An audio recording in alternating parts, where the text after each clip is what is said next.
What's up mga tropa? Good afternoon. Ayan, no? Alright. Another day, another vlog at another blessings naman mga tropa. So sa video pala na to wala tayong rides. So tatambay lang muna tayo dun sa pinaka-paborito kong tambayan. Dun pala yung tatambayan natin mga tropa, sa may boulevard dito sa amin. At dun siguro i-reveal natin. Ang daming aso, muntik akong nakagat mga tropa. So i-reveal pala natin mga tropa yung mga gastos natin dito kay Red na Pula. So ang dami na kasing gastos nito mga tropa magmula nung nabili ko. So worth it pa nga ba ang mga second hand na motor ngayon mga tropa, ngayong 2025? So alamin natin yan kung worth it pa ba o hindi na. Right, let's go sa tambayan mga tropa.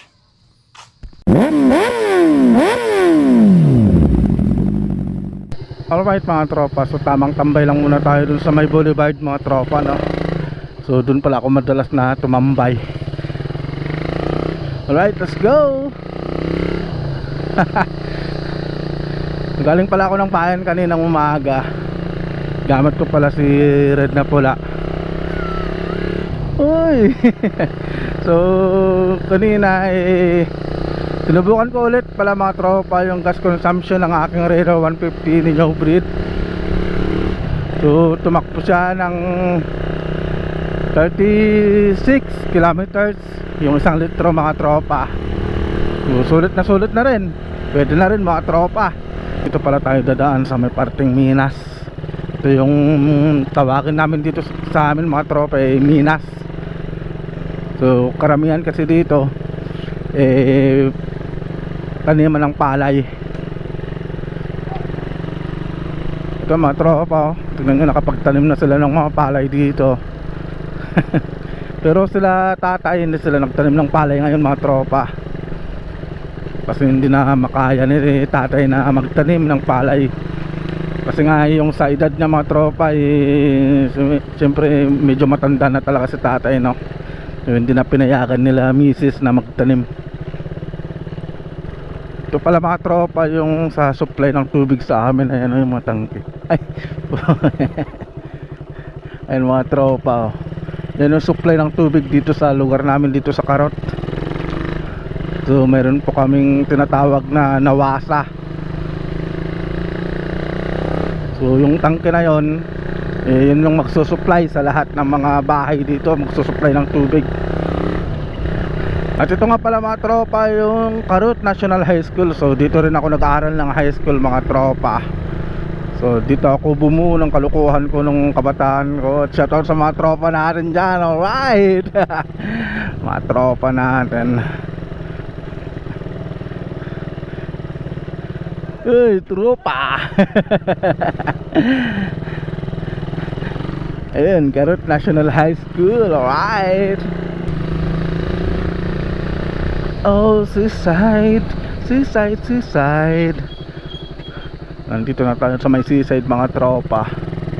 At ito na yung boulevard na tinatawag namin mga tropa. So dito kami madalas na tumambay ng mga tropa ko. So nandito pa pala yung mga ring mga tropa, oh. So hindi na naayos pero tatambay lang tayo dito. Alright.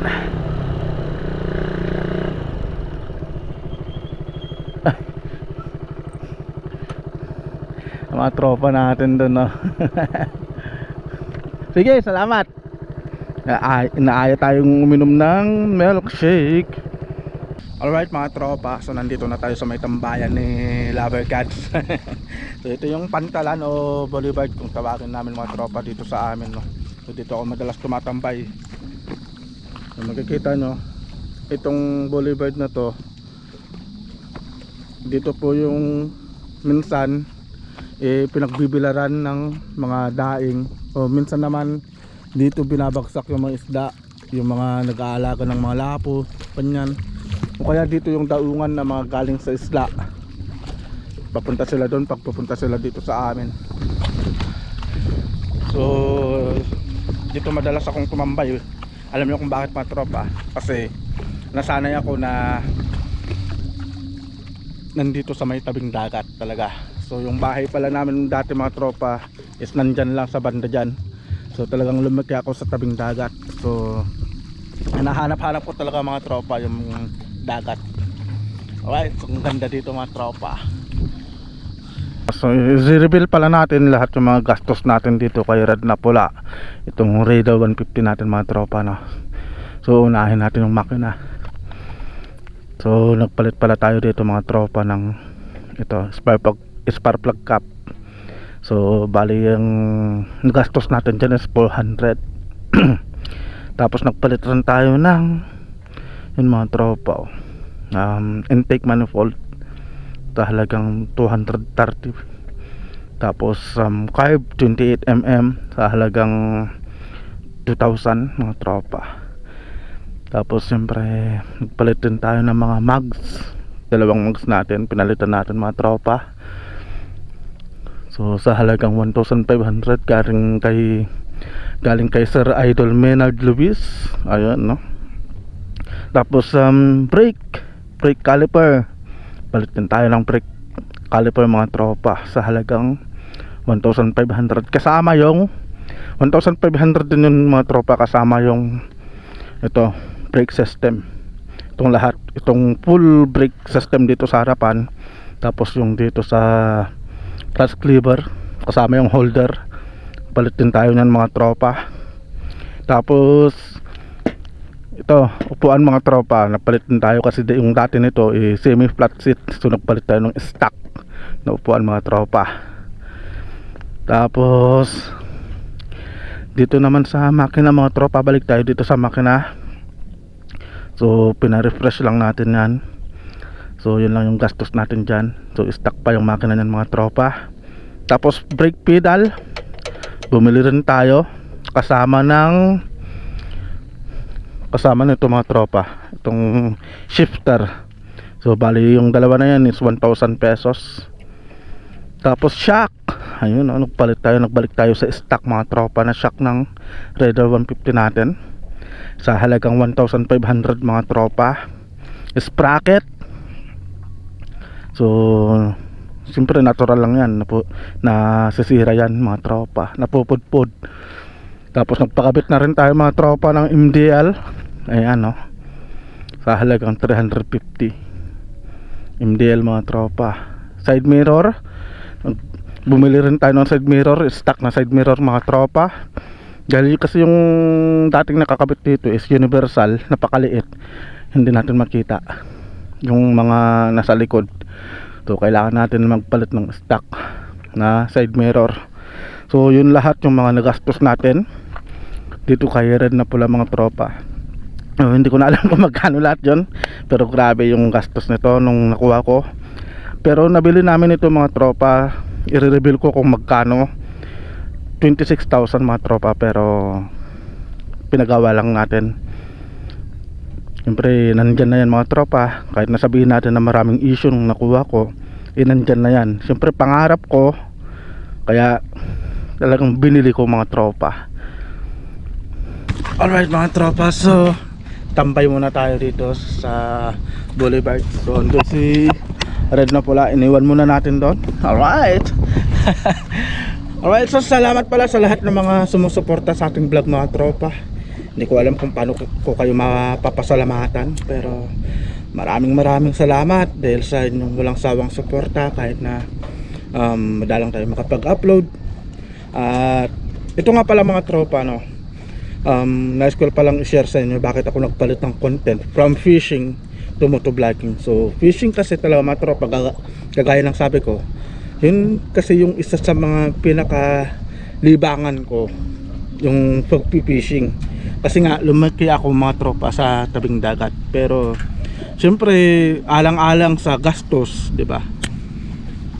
Nasira kasi yung GoPro 10 ko mga tropa, nang dahil sa kakasisid sa dagat mga tropa, no.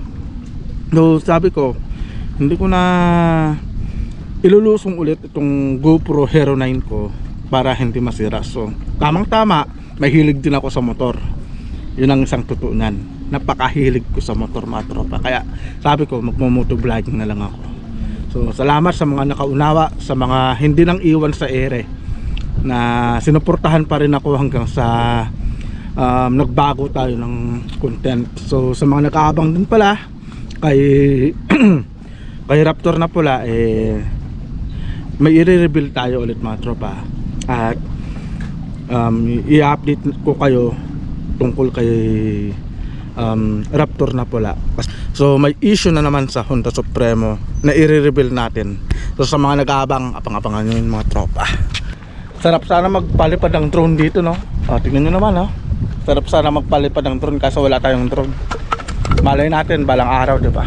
Nakabili din tayo. Hindi ko rin naman magagawa yan kung wala kayong suporta mga tropa. Kaya humihingi po ako ng suporta. At sa mga bago dyan, subscribe nyo po yung aking YouTube channel mga tropa para lalo pang mag-grow yung ating YouTube channel. Alright. Drama, di ba?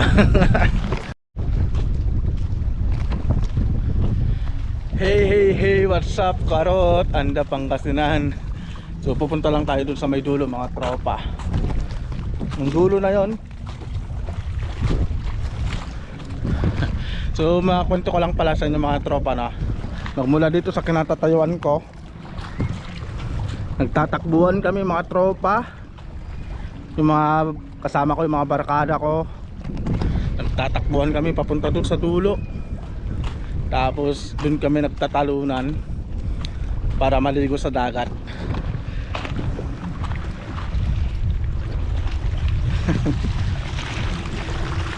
Yan mga tropa, dito kami, tatalunan kami dito papunta dyan para maligo sa dagat.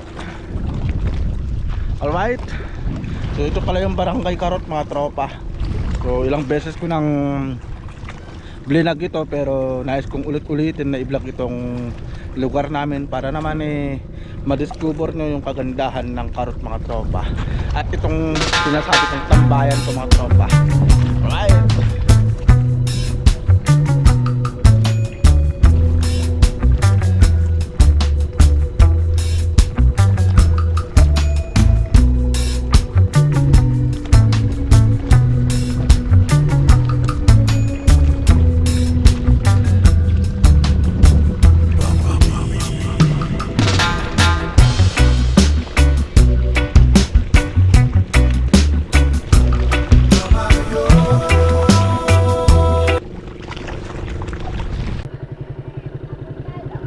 Uy, tropa.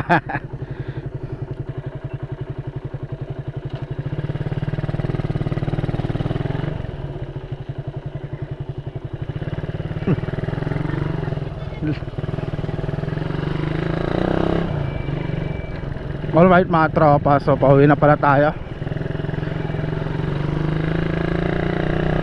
Uwi na ng mga estudyante mga tropa.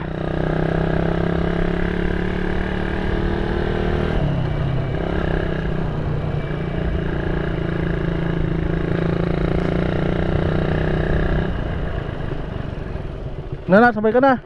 Hindi.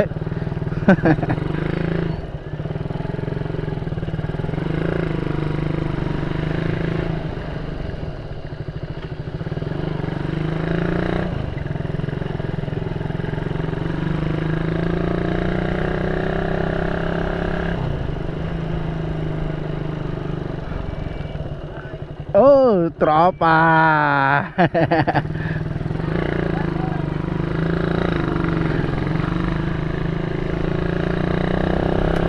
Alright mga tropa, so dito na siguro matatapos tong vlog natin.